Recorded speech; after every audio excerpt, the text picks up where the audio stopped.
सारखी सारखी वांग्याची भाजी खाऊन फार कंटाळा आला. चला म्हटलं मस्त आज चमचमीत वांग्याचं झणझणीत असं भरीत बनवू. तर बघू शकता मी या पद्धतीने वांगं भाजून घेतलेलं आहे आणि त्याचं मस्त असं झणझणीत भरीत बनवलेलं आहे. तर तुम्हालाही माझी भरताची रेसिपी आवडली असेल तर एक लाईक करा आणि चॅनलला सबस्क्राईब करा. श्री शिवाय नमस्तुभ्यं मैत्रिणींनो, मी अंजली कुंभार. माझ्या यूट्यूब चॅनलमध्ये तुम्हा सर्वांचे खूप खूप स्वागत करते. तर आज आपण बघणार आहोत मस्त असं वांग्याचं भरीत. त्यासाठी मी इथं फ्रेश असं हिरवं मोठं वांगं घेतलेलं आहे भरीताचं. थोडीशी कोथिंबीर घेतलेली आहे आणि कांद्याची पात घेतलेली आहे. आता आपण हे वांगं भाजून घेणार आहोत. तेल लावल्यामुळे वांगं पटकन भाजते आणि वरची साल निघायला मदत होते. तेल लावून झालं. आता चाकूने याला असे टोचे मारून घ्यायचे, म्हणजे मग वांगं मधातून पण व्यवस्थित भाजल्या जाते. आता वांगं चेक करायचं अगोदर कुठे किडकं काय आहे का, तर फ्रेश वांगं आहे मस्त.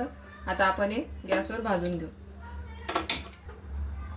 इथे मी गॅसवर आता वांगं भाजायला ठेवलेलं आहे. तुमच्याकडे जाळी असेल तर जाळीवर ठेवून पण भाजू शकता. तर या पद्धतीने आलटून पालटून चव बाजूने वांगं मस्त भाजून घ्यायचं. तर इथे वांगं व्यवस्थित भाजल्या गेलेलं आहे, बघू शकतात. सर्व बाजूनी व्यवस्थित वांगं भाजल्या गेलेलं आहे. आता आपण गॅस बंद करू. आता आपण हे थंड व्हायला ठेवू. याच्यावर झाकण ठेवायचं, म्हणजे याचं साल लवकर निघतं. तर 2-3 मिनिटं झालेली आहेत आणि वांग्याची साल पटकन निघते, तुम्ही बघू शकता. आता आपण हे सर्व साल काढून घेऊ. देठ काढून टाकायचं आणि याला मॅश करून घ्यायचं. तर मी इथे याला ग्लासने या पद्धतीने मॅश करून घेतो. इथे मग पूर्ण वांग मॅश करून घेतलेलं आहे. आता आपण याला फोडणी घालून घेऊ. इथे मी कढईत तेल घातलेलं आहे. तेल गरम झालंय. आता आपण याच्यामध्ये मोहरी घालून घेऊ. तडतडली. आता याच्यामध्ये जिरे घालू, लसण घालू. आता याच्यामध्ये कांदा घालू. कांदा हलकासा सोनेरी कलर येईपर्यंत भाजून घ्यायचा. आता याच्यामध्ये कांद्याची पात घालू. कांद्याची पात मी 1 मिनिटभर परतून घेतलेली आहे. आता आपण याच्यामध्ये मसाले घालू. अर्धा चम्मच हळद घातली, अर्धी वाटी शेंगदाण्याचं कूट घातलं. आता याच्यामध्ये 1 चम्मच लाल तिखट घालू. 1 चम्मच कांदा लसूण मसाला आहे.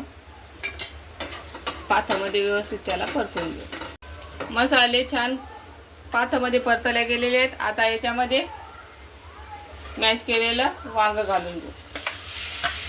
आता हे व्यवस्थित मिक्स करून घेऊ. आता याच्यामध्ये चवीपुरतं मीठ घालू. मीठ पूर्ण भरतामध्ये मिक्स करून घेऊ. आता 5 मिनिटं याला झाकून ठेवू. तर 5 मिनिट झालेले आहेत आणि मस्त वाफ बसलेली आहे. आता आपण याच्यामध्ये कोथिंबीर घालू, मिक्स करून घेऊ. तरी ते तयार झालेलं आहे आपलं मस्त चमचमीत भरीत.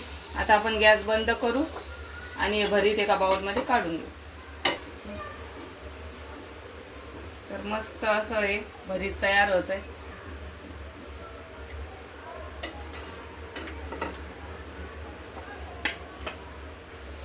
तरी ते तयार झालेलं आहे मस्त असं चमचमीत भरीत. तर तुम्हालाही माझं वांग्याचं भरीत कसं वाटलं नक्की कमेंटमध्ये सांगा.